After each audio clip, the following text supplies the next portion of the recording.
네, 제가 오늘 해보고자 하는 내용은 MMPI 해석입니다.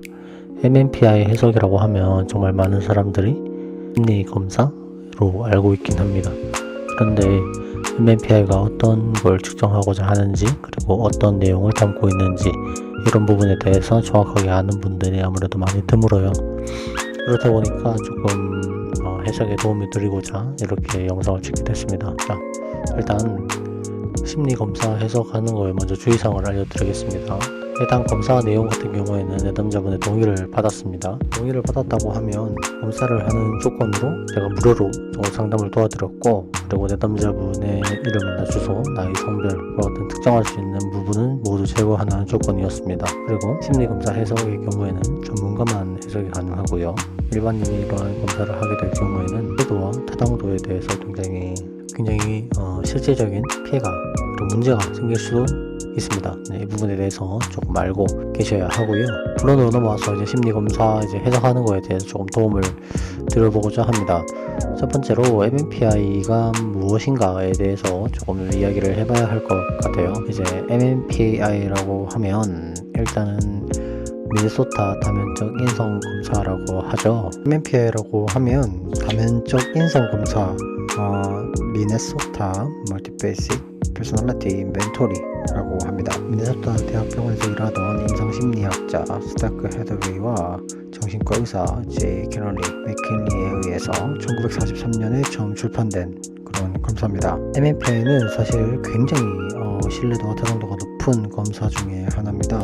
오늘은 간단하게 타당도 족도만 한번 보고자 합니다. 타당도 족도를 보려고 하면 사실은 이 타당도 족도가 무엇인가에 대해서 조금 봐야 될 것 같습니다. 타당도 족도라고 하면 일단은 쉽게 이야기를 먼저 해보겠습니다. 쉽게 이야기를 하면 일단 타당도 족도라고 적혀있는 부분 하나씩 같이 보면서 한번 분석해보면 좋을 것 같습니다. 자, 여기 보시면 제가 밑주신 부분, 이 부분까지가 딱 타당도 족도라고 보시면 됩니다. 타당도 족도 가장 먼저 비린이라고 있죠. 비린 같은 경우에는 무선 반응 비일관성 족도라고 하면 됩니다.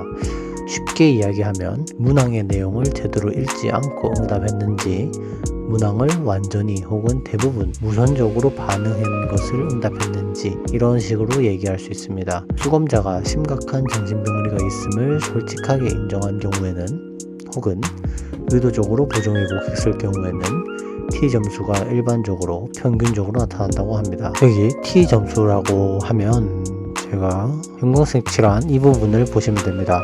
T점수가 51인 거예요. T51T이기 때문에 지금 51T의 경우에는 제가 자료에 한번 띄워드릴 건데 여기에 해당하겠죠. 그러면 타당함이라고 적혀있고, 수검자는 검사 문항들을 일관성 있게 이해하고 반응할 수 있다 라고 해석할 수 있습니다. 두 번째로 트린입니다. 트린 같은 경우에는 다음과 같습니다. 문항 내용과 상관없이 무분별하게 그렇다라고 응답한 경향. 이 말 즉슨 그러니까 문항을 제대로 읽지 않고 그냥 무조건 맞아요, 네, 이렇게 대답하는 경우를 말합니다. 그렇기 때문에 문항을 제대로 읽지 않았다 이렇게 이해를 할 수 있겠죠. 자, 그리고 세 번째로 F입니다. F코드. 사실 F코드는 굉장히 중요한 코드입니다. 비전형 코드라고 할 수 있고요. 비전형이라고 한다면 문항을 제대로 읽지 않고 응답한 경우를 알 수 있는 겁니다. 근데 흔히 얘기하면 F코드가 거짓말을 나타낸다, F코드가 높으면 뭔가 거짓말을 하고 있다, 이런 식으로 설명하는 분도 굉장히 많은데 무조건적으로 그렇지는 않습니다. F코드 같은 경우에는 비린 코드와 트린 코드를 굉장히 복합적으로 함께 봐야 합니다. 만약 F코드가 80점 이상이면서 비린과 트린이 79점 이상이라면 프로파일 해석 자체가 불가능합니다. 그런데 65에서 79T 그 사이, 그러니까 근데 지금 이분 같은 경우에는 44T죠. 그렇기 때문에 일단 해당하지 않지만 65에서 79T 사이라면 자신의 증상을 과장 표현, 그러니까 과대 표현했을 수 있지만 혹시라도 도움을 청하는 의도로서 증상을 가장했는지는 가능성을 한번 고려해 봐야 합니다. 무조건 과대 반응했다 이렇게 얘기할 수는 없어요. 두 번째로 FB 코드, 비전형 후반부 코드입니다. 이 부분의 같은 경우에는 검사 후반부에 비전형 반응을 탐지하는 겁니다. 그러니까 후반부로 가면 갈수록 태도의 변화가 있었는지 그러한 부분을 보는 거고요. 이 부분 같은 경우는 51T죠. 일단은 기본적으로 65T가 넘는지만 보면 되는데 넘는 게 없죠. 일단 여기 FPS에 64 정도로 살짝 있지만 거의 해당하지 않는다고 보면 됩니다. FP 같은 경우에는 정신병리죠. 64T도 해당하지 않지만 심각한 정신병리에 의해 상승할 수도 있는지 이제 정신병 가지고 있는지 없는지를 조금 판별하는 척도로 사용된다고 생각하시면 됩니다. 그리고 마지막으로 여기 이렇게 3개 하나 묶어서 볼 수 있습니다. 3개 묶어서 볼 수 있고요. 이렇게 3개 묶어서 봤을 때 L은 부인이고요. 부인, 그러니까 부정하는 거죠. 자신의 증상을.